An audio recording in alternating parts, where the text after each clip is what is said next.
ভাওয়াল জাতীয় উদ্যান বাংলাদেশের একটি অন্যতম গুরুত্বপূর্ণ জাতীয় উদ্যান। এই উদ্যানটি রাজধানী ঢাকা থেকে উত্তরে প্রায় 40 কিলোমিটার দূরে গাজীপুর জেলার গাজীপুর সদর ও শ্রীপুর উপজেলায় অবস্থিত।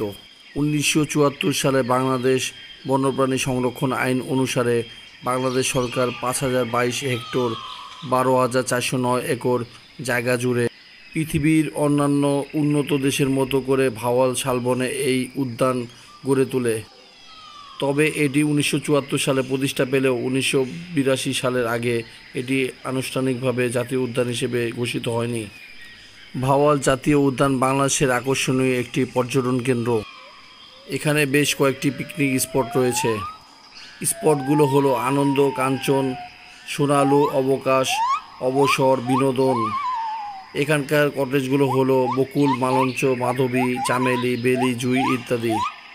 রাত্রি যাপনের জন্য এখানে অনুমতি দেওয়া হয় না। পিকনিক স্পট কিংবা রেস্ট হাউস ব্যবহার করতে হলে বন বিভাগের মহাখালী কার্যালয় হতে আগাম বুকিং দিতে হবে। ভাওয়াল জাতীয় উদ্যানের প্রবেশ ফি 20 টাকা। প্রতি বছর প্রায় 15 লক্ষ দেশি বিদেশি পর্যটক এখানে বেড়াতে আসে। কিভাবে যাবেন? গাজীপুর সদর থেকে ভাওয়াল গজারি গড় অর্থাৎ ভাওয়াল ন্যাশনাল পার্কের দূরত্ব মাত্র 3 কিলোমিটার। জয়দেবপুর চৌরাস্তা পার হয়ে একটু সামনে এগোলেই হাতের ডান দিকে ভাওয়ালগড়ের প্রধান প্রবেশপথ নজরে আসবে। ঢাকা থেকে নিজস্ব গাড়িতে অথবা মহাখালী বিমানবন্দর বা রাজেন্দ্রপুর চৌরাস্তা থেকে ঢাকা ময়মনসিংহ হাইওয়ে দিয়ে ময়মনসিংহগামী যে কোনো বাসে ভাওয়াল উদ্যানে যেতে পারবেন।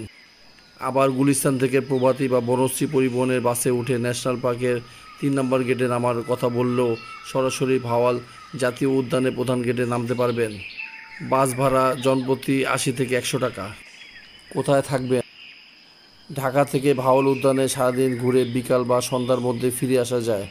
এছাড়া রাতে থাকার জন্য ভাওয়াল গজারি গড়ের কাছে আছে সারা, সোহাগপল্লী, স্প্রিং ভ্যালি, ছুটি, নক্ষত্রবাড়ি এবং জলতরঙ্গের মতো বেশ কিছু রিসোর্ট। তবে রিসোর্টগুলোতে যেতে চাইলে আগে থেকে বুকিং দিয়ে রাখা ভালো। এছাড়া গাজীপুরে সাধারণ মানের অসংখ্য হোটেল রয়েছে। কোথায় খাবেন? ভাওয়ালগড়ের ভিতরে হালকা চা ও নাস্তা খাওয়ার ছোট রঙের দোকান ও ক্যান্টিন রয়েছে। তবে পিকনিক বা কোনো অনুষ্ঠানের বিশেষ অনুমতি সাপেক্ষে কটেজে রান্নাবান্না করার সুযোগ রয়েছে। পিকনিক স্পট বা রেস্ট হাউসে ভাড়া নেওয়ার জন্য বন বিভাগের মহাখালী কার্যালয় থেকে অগ্রিম বুকিং নিতে হয়। এছাড়া ভাওয়ালগড় থেকে সামান্য দূরে অবস্থিত রাজেন্দ্রপুর জাতীয় উদ্যানের রেঞ্জ কার্যালয় থেকেও নির্ধারিত ফি জমা দিয়ে ভাওয়াল জাতীয় উদ্যানে বুকিং নেওয়া হয়। মোবাইল নম্বর ডিসক্রিপশন বক্সে দিয়ে দেওয়া হবে। ভাওয়াল জাতীয় উদ্যানে একসময় বাঘ, কালো চিতা, চিতাবাঘ, মেঘলা চিতা, হাতি, ময়ূর, মায়া হরিণ ও সম্বর হরিণ দেখা যেত।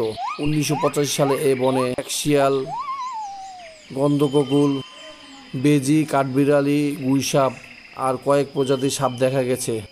একটি হিসাব অনুযায়ী ভাওয়ালগড়ে 64 প্রজাতির প্রাণী রয়েছে, যার মধ্যে 6 প্রজাতির স্তন্যপায়ী, 9 প্রজাতির সরীসৃপ, 10 প্রজাতির উভচর, 39 প্রজাতির পাখি রয়েছে।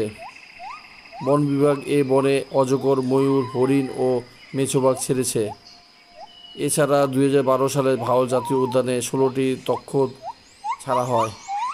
ভাওয়াল জাতীয় উদ্যান মূলত ক্রান্তীয় পতনশীল পত্রযুক্ত বৃক্ষের বনভূমি। এই বনে 221 প্রজাতির উদ্ভিদ রয়েছে, যার মধ্যে 21 প্রজাতির লতা, 27 প্রজাতির তৃণ, 3 প্রজাতির পাম জাতীয় বৃক্ষ, 105 প্রজাতির ঔষধ, 19 প্রজাতির গুল্ম, 43 প্রজাতির বৃক্ষ। ভাওয়াল জাতীয় উদ্যানের ভিতরে ঢুকলে ওয়াচ টাওয়ার দেখা যাবে। এই ওয়াচ টাওয়ার থেকে পুরো বনটি দেখতে পাওয়া যাবে।